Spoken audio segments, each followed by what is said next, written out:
Membentuk calon-calon pengurus BEM FKIP yang berkarakter, berkarya, berintegritas, dan berkualitas, serta mampu bersaing di era globalisasi, Badan Eksekutif Mahasiswa Fakultas Keguruan dan Ilmu Pendidikan BEM FKIP Universitas Mahasiswati menggelar latihan dasar kepemimpinan LDK di ruang pertemuan Unmas Denpasar. Kegiatan tersebut diikuti mahasiswa semester 1 FKIP Universitas Mahasiswati Denpasar.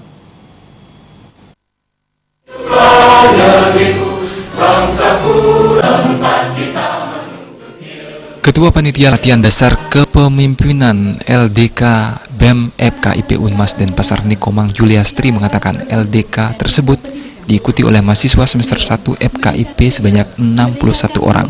Tujuannya adalah membentuk calon-calon pengurus BEM FKIP Unmas Denpasar.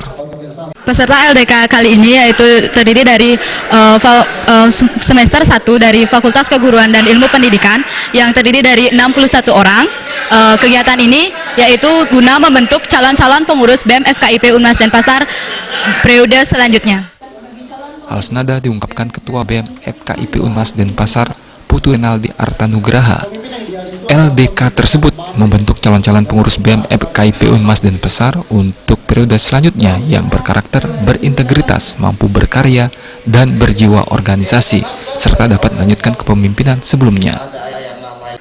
Harapannya dari kegiatan ini yaitu mendapatkan calon-calon pengurus BEM, pengganti BEM itu lebih maju lagi, lebih mampu untuk bertanggung jawab dalam berorganisasi dan mampu memimpin jalannya organisasi khususnya di BEM FKIP.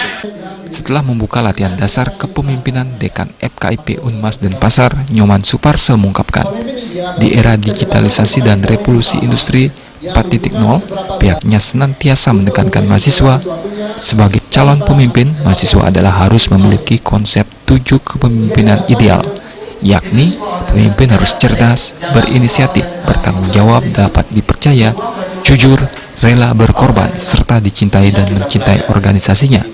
Dengan ketujuh konsep kepemimpinan tersebut, pihaknya yakin mahasiswa menjadi calon-calon pemimpin masa depan yang mumpuni dalam memasuki era revolusi industri 4.0.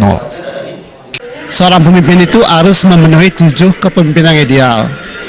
Yang mana itu? Yang pertama adalah pemimpin itu harus cerdas, kemudian berinisiatif, bertanggung jawab, dapat dipercaya, jujur, rela berkorban, dan dicintai serta mencintai organisasinya.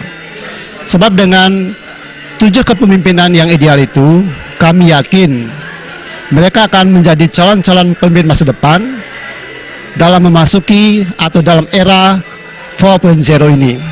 Bahwa seorang pemimpin di samping harus mempunyai kemampuan dalam memimpin, dia juga harus mempunyai kemampuan akademik, sehingga ada keseimbangan antara memimpin dan kemampuan dia memimpin organisasi itu. LDK dilaksanakan sehari yang diisi penyampaian teori dan praktik, yakni materi keorganisasian, team building, dan sharing keorganisasian dengan menghadirkan pembicara dari KNPI, dosen dan alumni BEM FKIP Unmas Denpasar.